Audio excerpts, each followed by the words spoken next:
So my name's Joel Betts. I'm with the Worcester County Conservation District. We're co-hosting this webinar as part of the Greater Quabbin Food Alliance. And we've got Amy Donovan on here, another Alliance member. She's from the Franklin County Solid Waste Management District, and she's our expert vermicomposter or worm composter, who's going to be giving the presentation. And we're celebrating International Compost Awareness Week, which was last week. Some of you were on our webinar last week about home composting, which is available online, and we'll share that YouTube link in the chat for everyone. And we are recording today, so if anyone's uncomfortable with that, just make sure not to turn on your video. And with that, we have a few Zoom instructions before we get going. If you can go to the next slide, Amy. So just make sure to keep your audio muted during the presentation, and we'll have question and answer at the end, but please put your questions in the chat and I'll keep track of those and I'll moderate that question and answer session. And we'll make sure to make this meeting available as well for anyone who can't make it, and definitely share that for anyone who wants to learn about it but couldn't make it tonight. And we'll try to get slides available to people as well. And just a little bit about the Greater Quabbin Food Alliance. We're the the food waste reduction and composting working group, which the Food Alliance is hosted by the Mount Grace Land Conservation Trust, which is where Kat had worked, the one person who just popped in. And it's been going on for a while, and the group tries to reach out about compost and provide educational opportunities for people and access to composting materials and all of that stuff. And I'm with the Worcester County Conservation District as a conservation planner. I do soil testing and technical assistance. You can have me out for a site visit to your property, that kind of thing. And I'll let Amy speak a little bit more about herself and her role, but to introduce her, she's with the Franklin County Solid Waste Management District. She's been there, and she's been an awesome advocate for waste reduction and composting and all sorts of things. So she can do a little bit more of an introduction as she starts off. Thank you, Joel. So today we're going to talk about vermicomposting, also known as worm composting, indoor composting, and it's a lot of fun. I have been working with worms for 14 years, and I am very happy to do that. And I get to work with schools across the region, across Franklin County. And I set up compost bins in classrooms, and I set up large scale compost programs in school cafeterias. I give lots of presentations about all of the above to schools, and I'm very privileged to do this work. I absolutely love it. So I like to say that worm composting is like a science experiment, a compost bin, and 1,000 pets all at the same time. So that's right, 1,000 worms are what most people use to start. And there's a certain kind of worms to use, and I will get into that in a moment. My organization, Franklin County Solid Waste District, is headquartered in Greenfield, Massachusetts. And we serve 21 member towns around us. And we have 30, well, it depends what list you look at, but there's 25 to 30 schools in the county, and most of them compost or send food waste to a pig farmer. And I've set up dozens of compost bins in classrooms and libraries over the years. So what we're looking at here in these pictures, on the left-hand side, we see some red worms. They're smaller worms. You might be used to night crawlers or earthworms as a larger species. This species is smaller. They're actually quite cute. When you open the bin up, you don't see masses of worms moving around, which is what a lot of people think it might be. So it's not that gross, if I could use that term. And then So this bin doesn't have bedding on top, which is kind of wrong, but I really wanted to use this kind of old picture that actually has a date on it because it shows what the worm bin looks like, and we're not in person here today. So I do have a worm bin here with me, and I will attempt to show it to you at the end, but I don't know how it's going to come across on the video. The last picture there, I just took that picture over the weekend, and it's my gloved hand with sorted, sifted worm compost or worm castings in my hands. You can see the dark, rich color of that compost, and it's some of the best stuff on earth. So I want to talk a little bit about what this is all based on. So the pioneering book, Worms Eat My Garbage, was written in the 80s by the one and only Mary Applehoff. She's one of my personal gurus. And she passed away in about 2004, I believe. And her best friend, Joanne, what's her last name? Olszewski, just published a couple of years ago, the 35th anniversary edition of this wonderful book, Worms Eat My Garbage. So you can get an older edition of the original book on Amazon or in your public library or another bookseller. And if you're going to buy it, it's really not a high price. It's usually less than $8. So this is a great investment for anybody who's learning how to do this. The 35th anniversary does have some good updates. So if that's the one you want, get that one, because it's a little more updated. But also a little bit more money because it's a more recent publication. Then the third book I have shown there is Worms Eat Our Garbage. Joel, there's somebody in the waiting room. Thank you. And that is a larger book that's like the size of a piece of paper. And that is for teachers to learn how to compost with worms with their classroom. And there's activities in that book. So if you're a teacher and you can get your hands on that book, it's probably out of print. And I do have some photocopies from that book that I provide for the teachers that I work with. So if you know a teacher that has worked with me, they might still have that packet of information. There are more resources for this, but I find that this pioneering resource is the best one to start with. All of my teachings that I'm going to share with you today are from this book, these books, or from my own 14 years of experience. It seems like someone doesn't have their sound muted.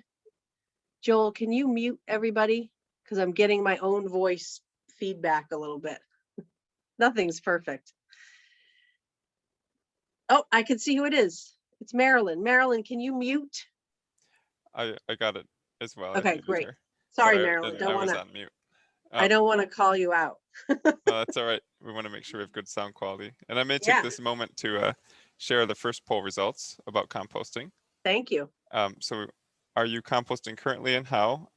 Only one person who answered has a worm compost at home. Most people, 75% of people, have a bin or pile at home. One person drops off compost and 3 don't compost. So that's good for us to know and for context, and hopefully if you don't compost or if you want to learn more about your home composting, you can ask us questions as well about that. Yes. And we will have questions and answers at the end. I'm sure Joel already said that, but just in case anybody missed that, hold your questions till the end, or you can type them into the chat. Yep, that's even better because then I can organize them beforehand. Yeah, so at the bottom of your screen, you should see a little square like speech bubble that says chat. Click on that and you can type in a question. Great. Okay, so one more thing about this. There are a couple of Facebook groups that I belong to, and I didn't put the links in this presentation. I kind of forgot about that, but if anybody wants those, let me know. And there's the group that I find to be the most helpful is vermicomposting. which means worm composting. And then it has another name on it too. But you will find if you join these groups that a lot of people that are doing this kind of composting are doing it on a really large scale. So they have a hoop house filled with worm bins, or they're doing it commercially, selling the worms or the compost. And so they might have different techniques than what I'm recommending here. What I'm recommending is the easiest way to do it that won't create any problems, the tried and true methods in these books. So there are other ways to do it. I'm not saying those ways are wrong, but what I'm going to present to you is the way to do it in the easiest manner. So with no further ado. Okay, so what is compost? Just in case anybody doesn't know what composting is, it's a natural process where worms, bugs, fungi, bacteria, microorganisms eat things that have died in nature and transform them into soil or compost. Then compost feeds new plants as they grow. So I took this picture in my own Greenfield, Massachusetts backyard, and I added that little worm guy who says, "We dig dirt," just to show that the ferns are growing out of the forest floor, which is nurtured by all the things that have died and been transformed into compost. When we compost in the schools, we have kids compost food and paper, such as napkins and paper towels and things like that. We also compost these materials in municipal composting and commercial composting. These are large scale compost programs that we talked about in our other webinar. And Joel, we didn't talk about the other two webinars, but at the end of the presentation, I will discuss a little bit about the two companion webinars to this series. So we have home composting, that was last week, worm composting right now, and then there's a business and restaurant webinar on May 18. So we're kind of going from small to large. So what we say in these programs is compost food and paper. Well, we don't mean all of your household paper. We mean paper that's associated with food. So when you're sorting waste, you might have, you know, paper from your lunch or something. And also a lot of these slides, folks, are for children. So this is my parts of my actual presentation that I give to students and teachers in classrooms. So, and do we have, I wonder if we have any kids on this presentation today. I guess there's no way to know that right now. You can, if there's a kid here, type it into the chat so we know.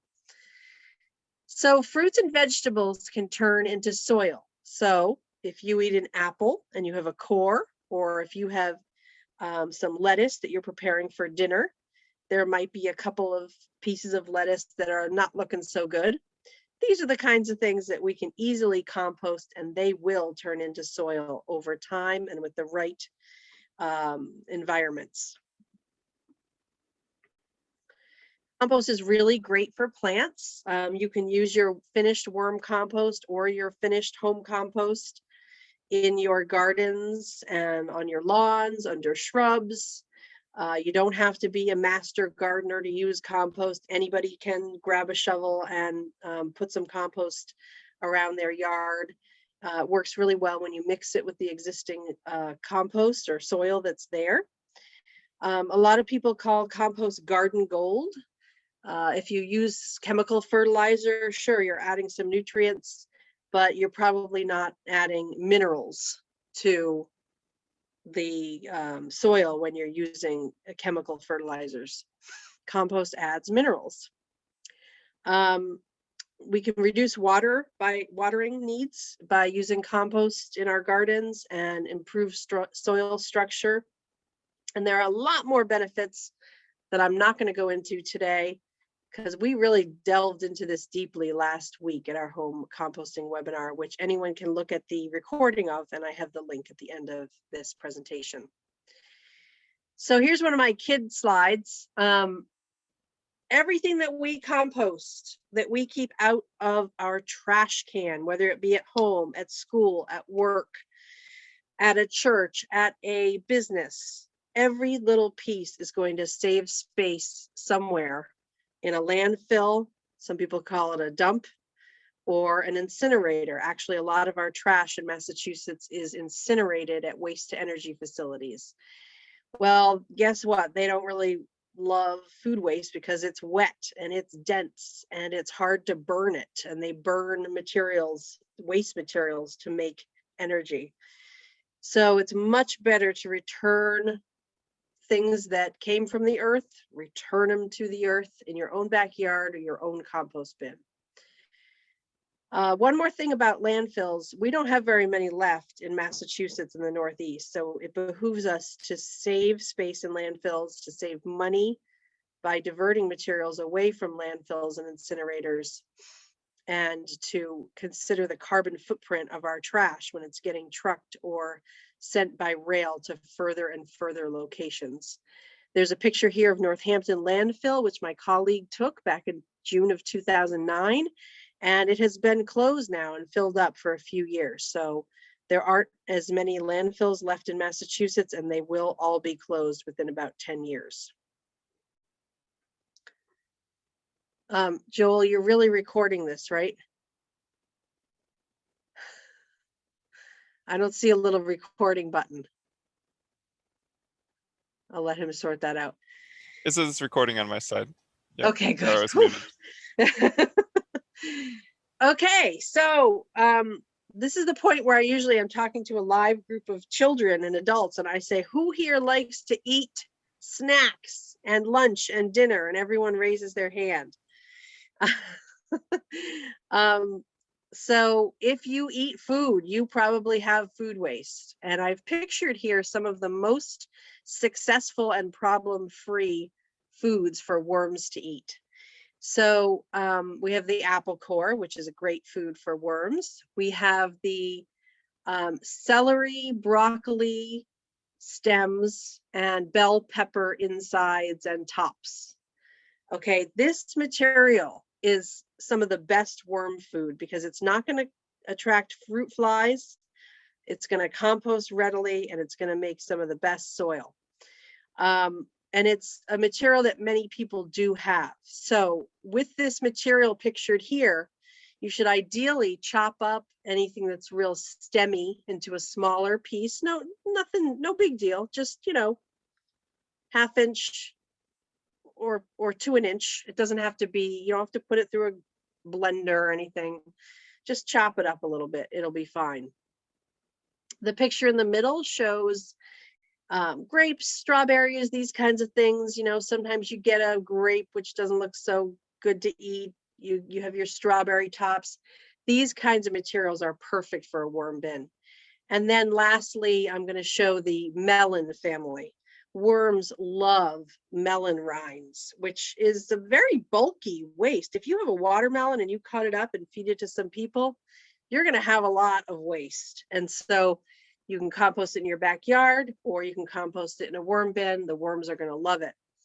Cantaloupe is especially fascinating because the outer exterior of cantaloupe is so rough that they will work on it over time. And if you look back at that same spot where you put the cantaloupe rind like a week later, you'll see that they've eaten most of the material there, except they've left that lacy exterior just for a few days until it softens up, and then they'll eat it. But it leaves like a piece of lace on the surface of the worm bin, which is just fascinating to me. So it's really fun to observe different materials and see how long they take to be consumed. Okay, so let's talk a little bit about the worms. These worms that we use that are promoted in the book Worms Eat My Garbage are red worms, also known as red wigglers. Now, some people say wrigglers, but that is very hard to say. And wigglers is the more proper terminology. So these folks are champion composters. They live in leaves and eat leaves. They eat the duff layer of the forest, which is bad in some applications. Here in New England, they won't survive the winter. and they won't survive outside of like a compost bin or a manure pile, because the top layer of the soil, I keep wanting to say soil, of that litter layer is going to freeze in the winter. Okay, so they won't survive that. Okay, so now let's talk about the other worms that we're more used to seeing. The kind of worms that you see coming up after it rains and that are in your garden are earthworms or night crawlers. These guys can get away from the cold. They burrow down into their like pretty established burrows, and they can burrow down as deep as 4 feet. So these are the ones on the bottom are the ones you want in your garden to make your soil better. Okay. The ones on the top, the red worms, they don't want to be in your garden. They don't want to be in a raised garden bed. They want to be in the litter layer or the duff layer of the forest, a manure pile, a leaf pile, a compost bin, or the best, in my opinion, a worm compost bin. And there they will live happily in your worm compost bin for years. So the compost bin that I have in my office has been there for 15 years, nonstop. And so the life cycle there is you keep adding food waste to it. Okay, there's a little bit of a procedure when you clean it out, and I'll go over that in a minute. But then you put the worms back in the bin. Okay, and what you harvest from this system is the soil. So what you're doing this for is the finished soil, not to raise the worms to put in your garden, because they don't want to be in your garden. So I really need to say that part, because I get a lot of people saying, well, I'm raising worms to put them in my garden. And I'm like, they don't want to be in your garden because it's hot, it's exposed, there's not enough decaying matter to eat. So they eat decaying matter, and that is what their whole life is about. So they'll be very happy in your worm bin. They won't try to escape. When you first set up your worm bin, put a light on over it that you can leave on for like a couple of nights, and that will keep them burrowing down into the contents of the bin, and it will keep them from escaping. Okay. Okay, so let's talk about where to get worms. So red wigglers are, you're not going to find them out in your yard. You might find them in a manure pile or a leaf pile or even an outdoor compost bin, but you're not going to really know what you're going to be getting. And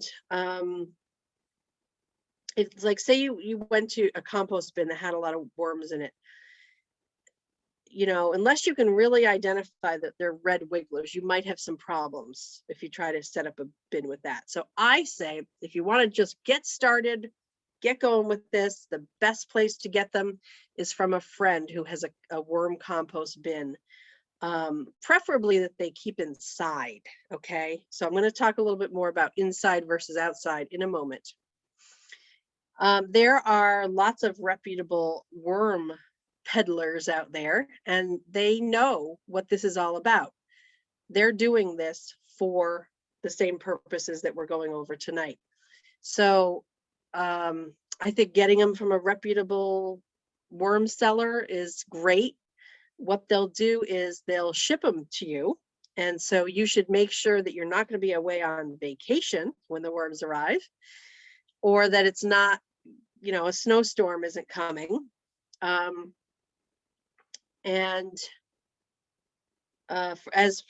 For local, there aren't many local sources at the moment, but if anyone is local to my area, I might be able to hook you up with somebody who can just give you some worms. I went onto my local Buy Nothing Facebook group, which is all about trading, not even trading, just giving away and taking things for free. There's no money exchanged. And I asked, does anyone here have composting worms? Well, of course, one of the people that responded in my local area was one of the teachers that I had provided worms to.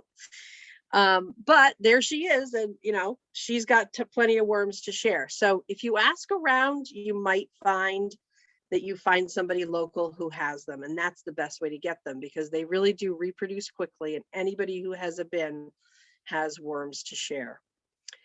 If you are a teacher from Massachusetts, you can go to the website, thegreenteam.org.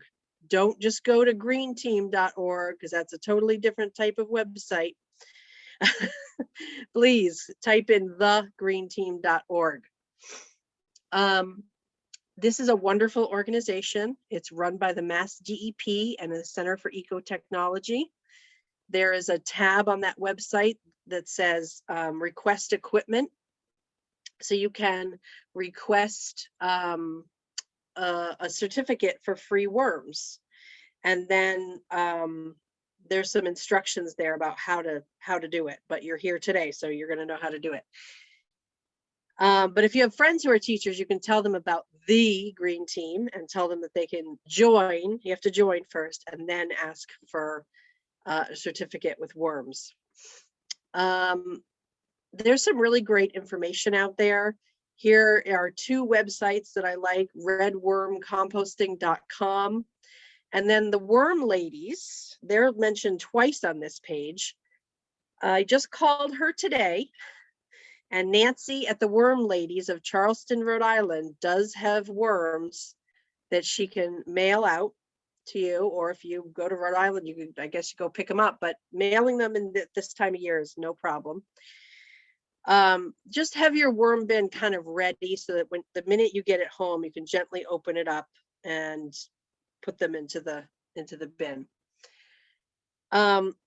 The Worm Ladies. Okay, so that is an example of a place that will sell 1 pound of worms, which is about 1,000 composting worms, red worms, and it's about $30 a pound. So that brings up another point. When you're finished with your worm compost bin, if you're ever finished with it, I'm never going to be finished, give it away to somebody. Don't just turn it out in your garden, because it is worth $30 a pound and somebody else could use those. Okay, so for a worm bin, what I like to use is just a plastic storage container like you would get to put your paperwork or your Christmas ornaments or something in. And my favorite one is an 18-gallon or 14-gallon Rubbermaid bin. And this is the one that's shown on the bottom. This is the smaller one. That's 14 gallons. And the 18-gallon one is literally $8 or $9 at Home Depot. So you could, if you get some free worms, you could set this up for less than 10 bucks. So it's really important to drill holes in the sides and the lid for air. You need to get air into here. I highly recommend drilling holes in the bottom for drainage. You don't need a lot of holes, maybe 5 to 10 at the most. And once in a while, those holes will get kind of blocked up with the finished compost, and you could just take something and poke those holes clear again. Then put the bin up on something. So see the picture on the bottom where it's in a black tray to catch any little drips or dirt that comes out. It's not just sitting on the bottom of that tray. It's just sitting on a couple of blocks. It could be wood blocks or plastic things, just anything that will raise it up a few inches. Okay, here's where we're going to talk about temperature. So the reason I say indoor worm composting is because here in New England, we have greatly fluctuating temperatures, even within one day. And I've heard of people who say, oh, I put my worm bin outside for the summer, but then we had a freeze, a frost, and most of the worms were killed. So that can happen very easily in New England, right? So if you lived somewhere that just had very temperate weather and didn't have changes, fine, you can keep it outside. Some of those larger scale worm composters that I talked about on the Facebook groups and stuff, boy, they do all kinds of things outside. But if you're just a normal person, like so many of us are with a busy life, just cut yourself some headaches and keep it in your basement. Now, if you have a freezing cold basement, that probably won't work, but maybe you have an underutilized room in your house. I used to keep my worm bin right in my kitchen, and that was totally fine. But now I have a child and it's busy and crowded, so I don't do that anymore. But I didn't have any odor. People would come over and I'd say, do you smell anything in this kitchen? Just a little coffee smell, is what they would say. So you can keep it in the living area of your home. But I like to keep mine in my basement. And when the basement gets a little cold in the depth of winter, I keep an eye on it. I do keep my bins. I have 3 bins right now, but I've had as many as 5. I keep my bins near my furnace because the furnace gives off a little bit of ambient heat. Now, I put here temperature between 55 and 77 degrees Fahrenheit, but it could go lower than that. It could go as low as 40 degrees probably. It's just not going to be as active as if it gets cold. Now, another reason to keep it indoors is that if you keep it outside, you're going to have other insects getting into that bin, and and it could create problems. Although insects in a worm bin are totally fine. There's occasionally some insects, and they don't really cause too many problems. I've heard of people keeping bins outdoors, and they say, oh, I went out to my bin and there was nothing in there, because a skunk must have come along, or a raccoon, and eaten everything in the bin. The worms, the food waste, the finished compost, it was empty. So, there's all kinds of things that can happen if you're not keeping a close eye on it. So just keep it indoors and save yourself the headache.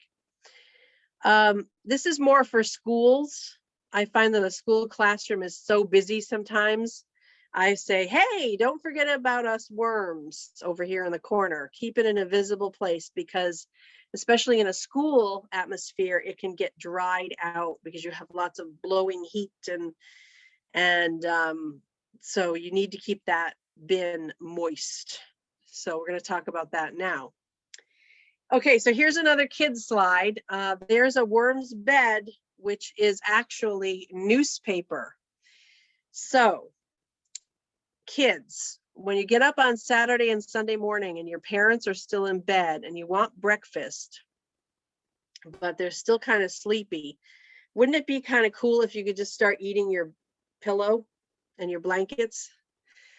Well, that's what a worm does. If there's no food in that bin, that's food waste, they will eat the newspaper or the coconut coir or the leaves or whatever bedding you've given them. And so this bedding is kind of the secret to success for this, okay? The bedding is usually a carbon-rich material like I just described: newspaper, leaves, cardboard, or coconut coir. It's providing carbon. It's providing a place for the worms to kind of escape any bad conditions and go for a walk, man. It really keeps them peaceful and they love it, especially if it's moist, okay? So a worm's body is mostly water and they kind of breathe through their skin. So they need that moist environment in order to live. So what we do when we first set up a worm bin is, I have a piece of newspaper here. Now this is I'm just making sure there's nothing in here that I don't want to rip. Just kidding. This is the Greenfield Recorder, okay?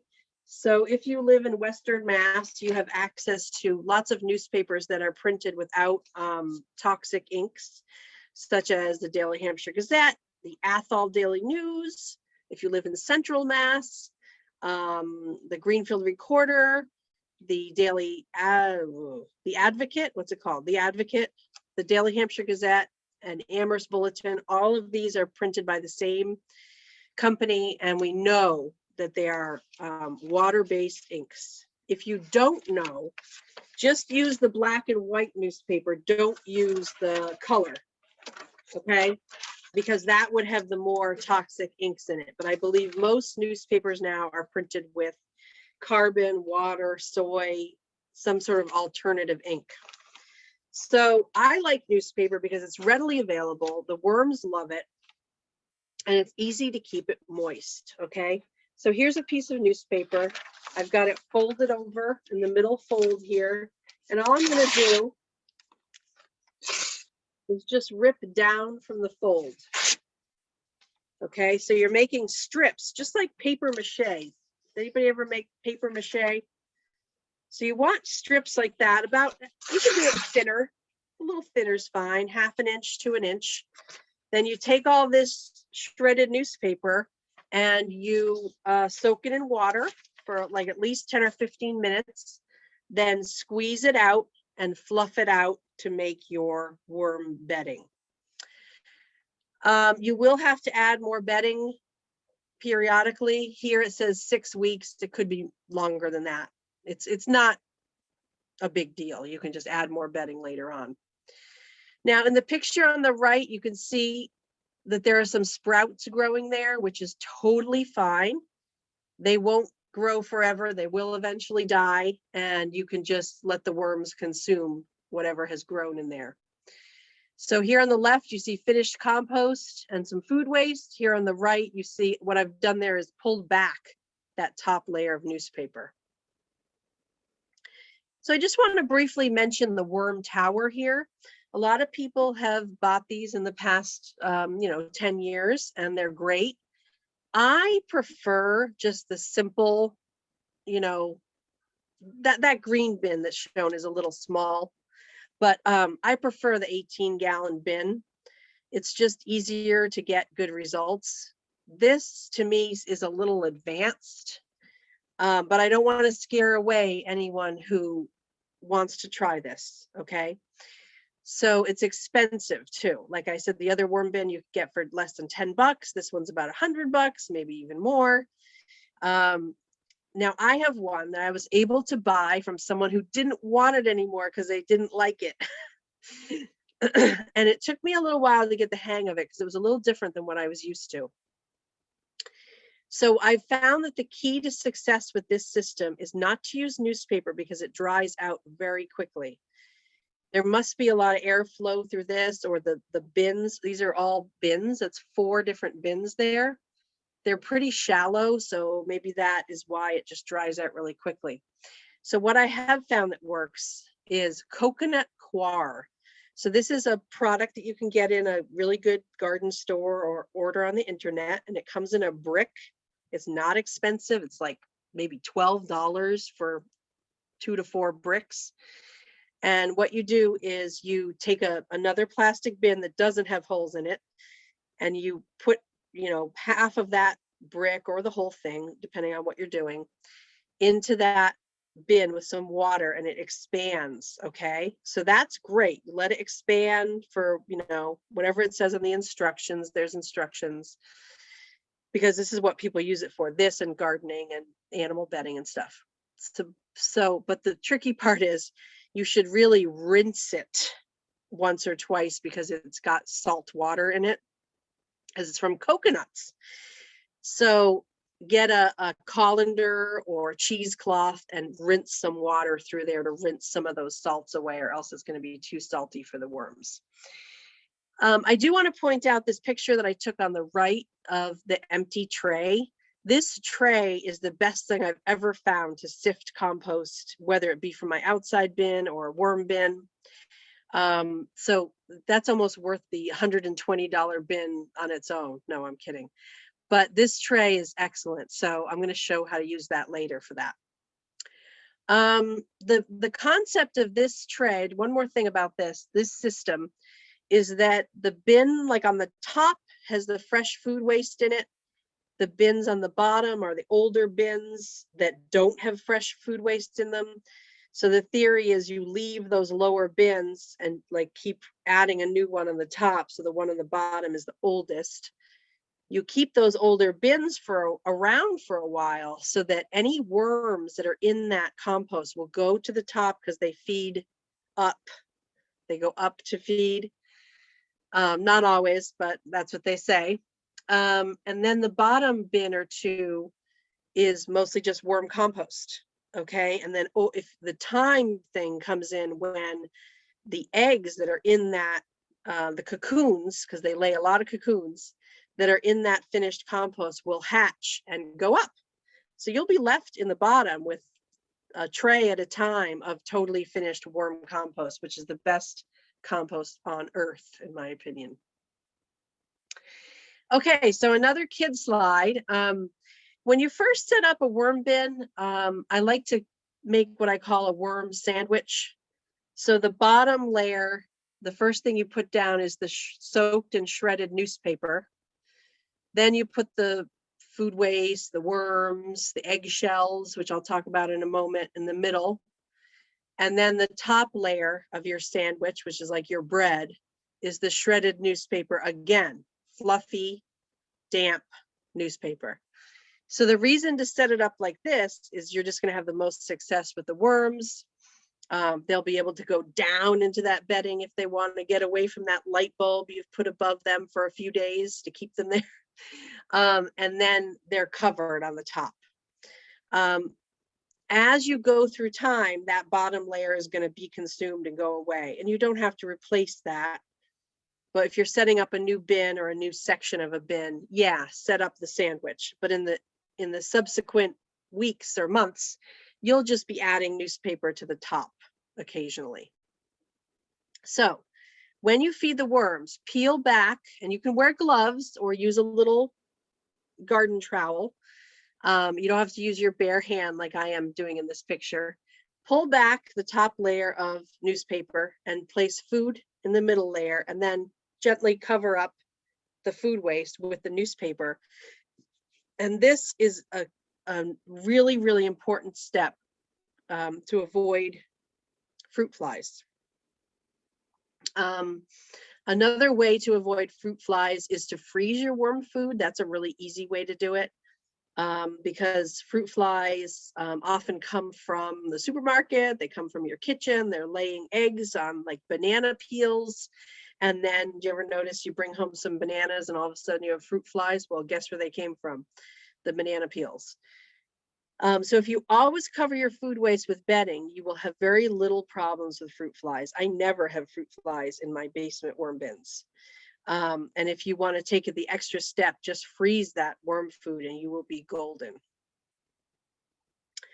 Okay, so at the end of this slide, Joel's going to do a little poll. Oh, we didn't do our bedding poll, Joel. We can do that after. I can run that real quick. Okay, so let me get through this and then we can do that. We'll do both. So what? We'll do both at the end of this then. Okay, good. So worms are really great at eating vegetables and fruit, pretty much of any type. I have one exception, which I'll go over. And you can, technically give them meats and things like that, but I would never do that because I'm doing this to have an easy and fun way to make compost in my house. I don't want any problems. I don't want odors. I don't want pests. I just want to do this in the easiest way I can. I got enough things to worry about. So I don't add anything beyond that. I do any kind of vegetable and peel, fruit and peel. I don't do pineapple, which I'll talk about in a moment. Coffee grounds, paper filters, not too often though, like don't do it every day because you could get an acidic bin. Tea bags and tea, they can compost, they can consume the tea bag, the tea leaves, the string, the little piece of paper, not the staple. And I know that some tea bags now have microplastics in them. So if you have a good tea bag brand that doesn't, that should be fine to put in there. A really important piece that I've bolded here is eggshells or limestone and clean sand. And that is because worms don't have teeth. So they're like chickens. They have to ingest something sharp in order to break up what they're eating. So you have to provide that for them since they can't go off and get it for themselves. They're trapped in your worm bin, which they like to be. You just got to give them what they need. The following foods can be fed in moderation. You can watch it and see how it does. Tomatoes and onions are a little bit acidic, so small amounts are totally fine. But if you had loads of, you're harvesting something or cooking something and you had a large amount, I would avoid putting that all in at once. That can go in your outside compost bin. Banana that should say banana peels. I guess it does. Banana peels often have fruit flies on them, so freeze it first or really bury it. Orange and citrus peels can be a little bit acidic, so again, in moderation only.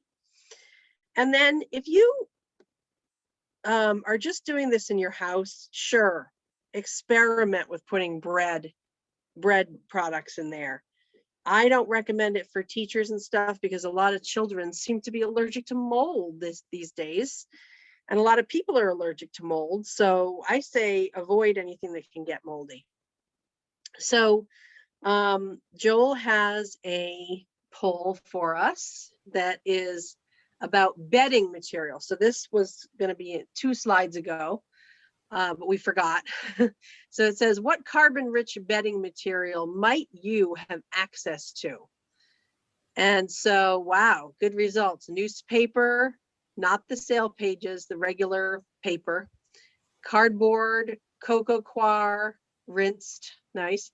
Leaves, and other paper products. So mostly everybody has access to cardboard and other paper products.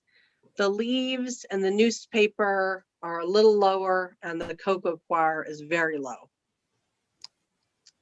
I noticed one of my favorite things is to compost napkins, because that's something that I didn't do until more recently. I just didn't think of it, but it's a pretty common waste, or paper towels. It's a pretty common waste thing every day. And what's on it? Well, it's just the food that was on your plate, that was on your mouth, that you cleaned your mouth with. So it's really something that is very great as a source of brown material or bedding. Especially if you buy a napkin and a paper towel brand that's pretty simple or recycled or brown, that's going to be really good stuff. But if you use the real ultra bleach stuff, you can try that too and see where you get. You can also do egg cartons. But I've heard that egg cartons have some kind of additive in them that keeps them from breaking and falling apart.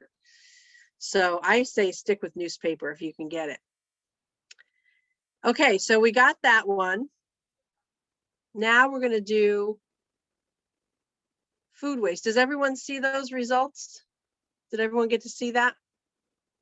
Yes? Okay. So what's your main source of food waste that you'd put in a worm bin? Is it from your household, from a classroom, from an office, such as staff lunch leftovers, food from meetings, what have you, somebody's apple that they ate, or other? Interesting.